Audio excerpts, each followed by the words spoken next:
It is Perry the Trojan back here with another multiplayer battle with the Medjay of Faiyum.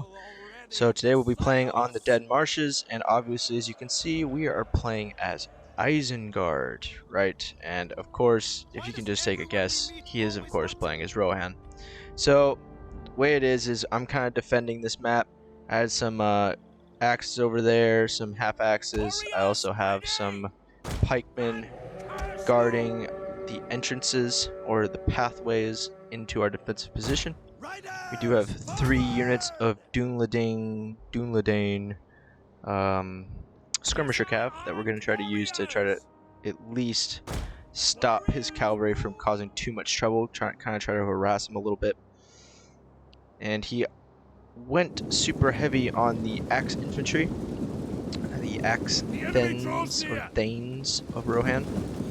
So he's charging them up right now, moving them up to assault our position. And it's super cool. We do have 3 units of grenadiers in this army, so that'll be pretty interesting to watch. I think this is my first time ever playing with them. They were in my defensive Khazad-dûm video, but I've never actually seen them, you know, in action, or even, I've never actually played them. Right? I've never actually used them.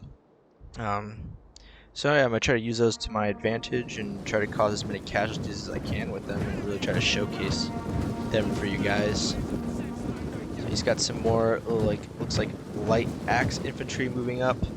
He does have some cav units,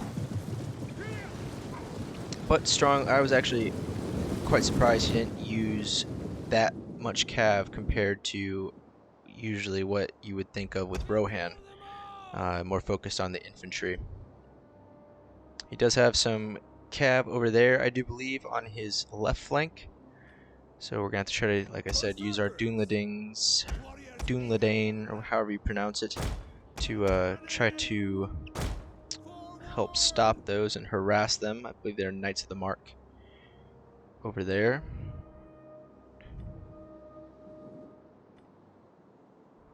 So we're just going ahead and repositioning our troops. We're going to go ahead and send our skirmisher cav to go skirmish with this cav, try to cause some casualties, and just try to distract them the best that we can.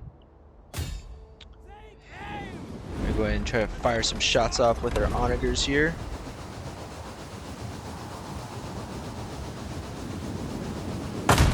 Just missed him. Looks like we might have taken out maybe 1 or 2 of them. Went ahead and stopped that because the reload time on the artillery on this Rise of Mordor mod is quite long. So we're going to go ahead and pull 1 of them back. We're just going to have 2 of them skirmish with his cav unit here. And as you can see, he really doesn't have that much cav, which was, to me, very surprising.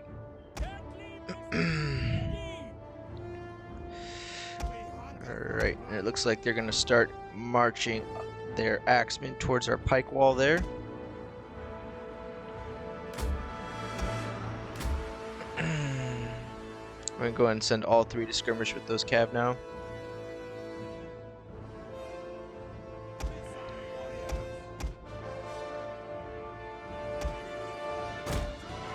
And we're almost charging in, almost got caught melee with those cav there, so we're going to go ahead and try to get them a little bit away, try to get some volleys in real quick.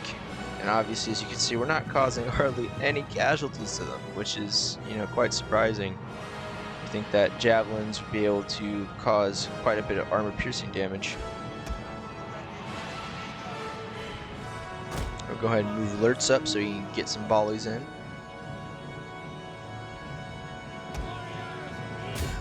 Go on. Refire our onagers, target some units there. Looks like he's going to try to do a preemptive strike on our Dunladane cavalry there, so we're going to go ahead and, of course, pull them back.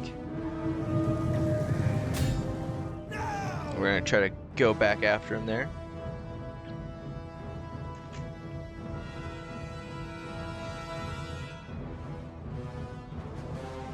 Looks like they're firing on us with their archers there.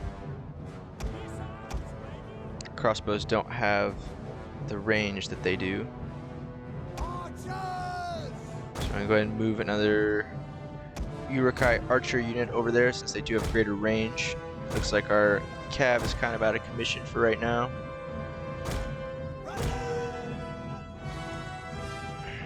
Since they are moving up their infantry line, we're going to have to pull them back.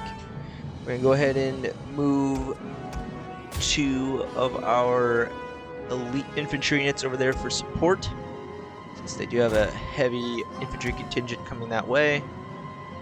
I think all we have over there right now is some Mordor rabble, I believe. So I'm just doing a voiceover in Adobe Premiere Pro. I did forget to save the replay, so I do apologize. Hopefully I provide the best commentary that I can, and I will make sure to do it from replays from then on, like I did with that unfortified Gondor town assault. I really enjoy that. So we're going to go ahead and get some more of our infantry units over here for support, because as you can see, that is a very big cavalry or infantry contingent moving our way.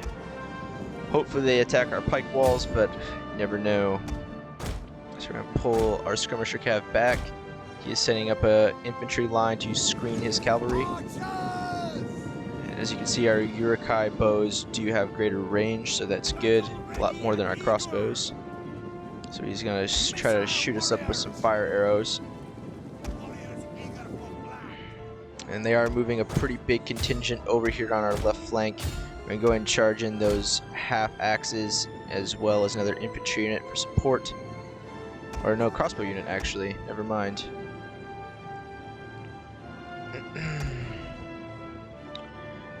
Trying to figure out what to do with our berserkers there. But we're going to have to move another infantry unit over here to support our left flank. They're going to be pretty hard pressed against those 2 cav units. And all of those infantry units coming in that are definitely a higher quality than those half-orc axes, which really are not that good. Go ahead and reposition our onagers there. They're kind of just holding the way right there, so with their axemen. So we're just going to go ahead and we're going to advance our pikemen. We're going to put 3 over there and 3 going the other way, along with some infantry units as a reserve. So you can see our half-orc axes are in some serious trouble there over on our left flank. We really need to get those infantry in as best we can. We're also bringing up some white hand grenadiers. Hopefully they can help take out those cav units. We're going to charge our berserkers over there as well. We got some white hand stormers right there. Go ahead and bring 2 more Uruk-hai infantry over. And now we're going to start chucking these white hand grenadiers, and they're absolutely devastating, guys. Absolutely devastating. Super cool units. Go and surround them with a pikeman unit. And we're just going to start chucking our grenades here. Just keep switching them between units to cause spread casualties over those units there. It does have 2 cav looming over there in the background. We're going to try to send our white hand grenadiers to take them out. Go ahead and get our pikemen stuck in there.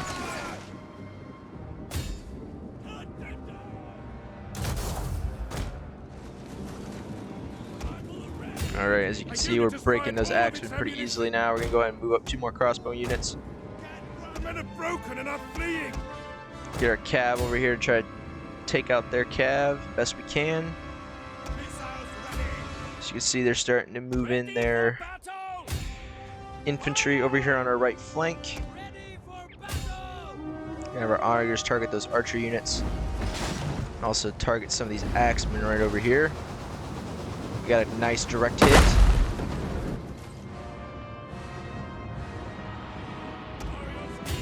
Alright, looks like some of their axemen rallied again. That's fine. We want to go ahead and bring up a bunch of reserves over here to kind of help win this left flank fight that we got going on. And they did end up charging my grenadiers. I should have seen that coming. Oops. That's fine though. We can definitely cause some casualties against that grouped up infantry mass right there with our grenadiers, so we're going to go ahead and try to take advantage of that. I think we're going to showcase it up close what those grenades can do. Should be pretty cool. Yep, for sure. Look at that. Bam! The sapper units, those are also super cool. They're like suicide charging Urukai with bombs on their backs. So I'll make sure in a coming battle to showcase those for you guys.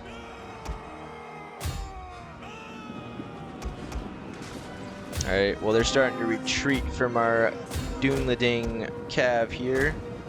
And one completely routed, which is good. We're going to go ahead and bring our grenadiers up, try to get some grenades into the back. They did manage to get a flanking charge on us there, as you can see, but everything will be fine. That left flank's pretty much won. We're going to go ahead and get our archers over here. And they're starting to get in contact with our infantry units over here on the extreme right. Got some white hand stormers there, fighting some sword thens, I believe.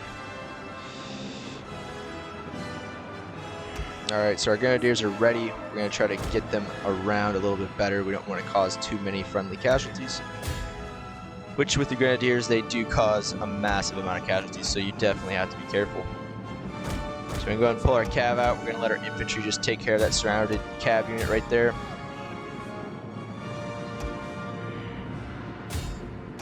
If you guys have not already checked out the Medjay of Faiyum's channel, definitely do that. Help him get to 1,000. He's been super helpful with my channel, and I really appreciate it. And, just show him some love, guys. Alright, over here on the right flank, looks like we got him pretty much contained.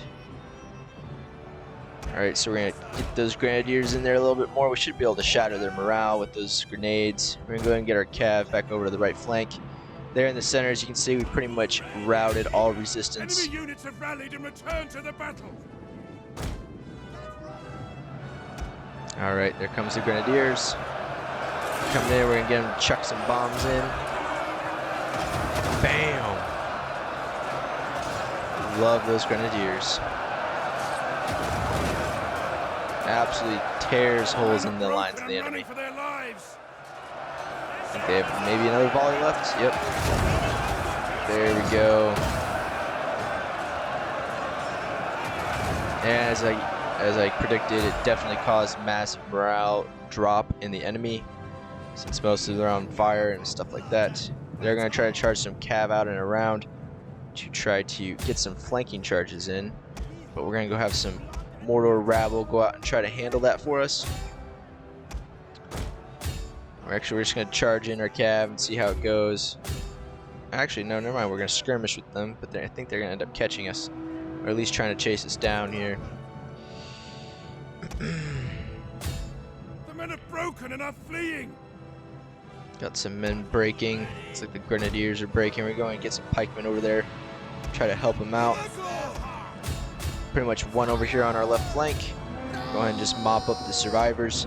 We're going to get our berserkers over here as a reserve, though. He did surprise us, and he did get around and start taking out some of our archers. We're going to go and get Lurtz out of there, so that way we don't lose our general, as he's trying to do right there. Really can't afford to lose our general, so we're going to go ahead and get Lurtz as safely out of there as possible. Did manage to take out some units, so we're going to charge in our cav because we really don't have a choice at that point. Go ahead and recommit those melee infantry. Looks like we have he's trying to charge through his cav to get our general as best he can, but at that point I'm just kind of sending in some crossbowmen in melee just so they cannot achieve that aim. Just trying to dance around his cav there with our general. And they're still coming back. They came back and rallied there in the center, so we're just going to have our pikemen deal with them. They're rallying over here on the left flank as well. But we got that pretty much under wraps. It's really no biggie. Alright, we're going to get alerts to get some shots off into those cav. Broken that other enemy cav unit, was good. And he's going to try to stop us from getting a flanking charge in here, but we're going to go ahead and get a flanking charge in on his swordsman units and general units. Try to pull him out. Definitely won't be able to without taking some heavy casualties there. We're beating them there. Our white hand stormers are getting the best of his sword infantry. Those white hand stormers are super good units, guys. Very cool looking as well. I didn't even know that they had a testudo mechanic, testudo formation. It's still a little glitched out. You can never really do it. It just kind of looks like they get in a really tight shield wall. But that'll be super cool when they actually get that working. Alright, looks like they just got a spearman unit over here hanging on. Over here, looks like we are pretty much winning. Gonna get our pikemen committed in. Charging his archer units against our pikes. I think those are garrison of the Hornburg right there. Berserkers are ready to get into combat, so we're gonna go send them in.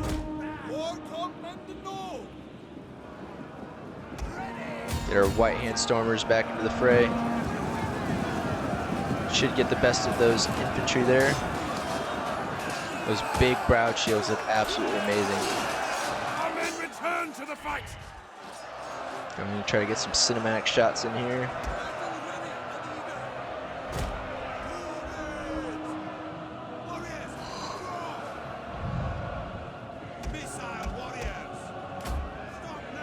And stop them from firing now.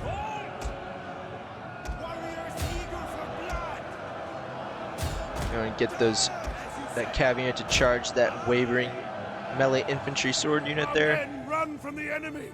This is shameful.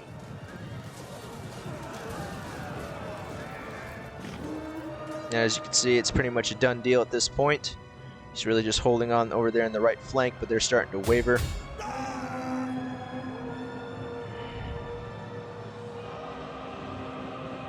Alright, bringing in the pikemen.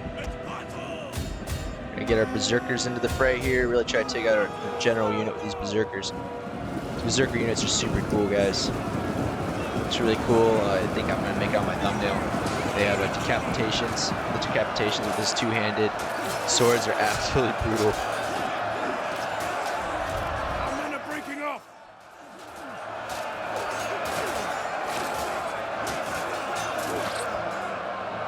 Alright, we're winning over here.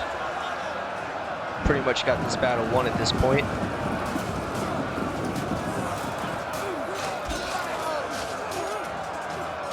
Our White Hand Stormers are standing toe-to-toe with those swordsman units. We hunger for blood and battle. Get ready. As you can see, guys, this is pretty much the end of the battle. All of his units are starting to rout, and there's just so many dead troops laying around. We're victorious over here on our left flank. As you can see, they're starting to rout. Go and commit our pikemen in there. Actually, go try to surround them there. And it looks like even their general is routing. And that, guys, is the end of the battle. I hope you guys enjoyed. See you next time. Pray the Trojan out.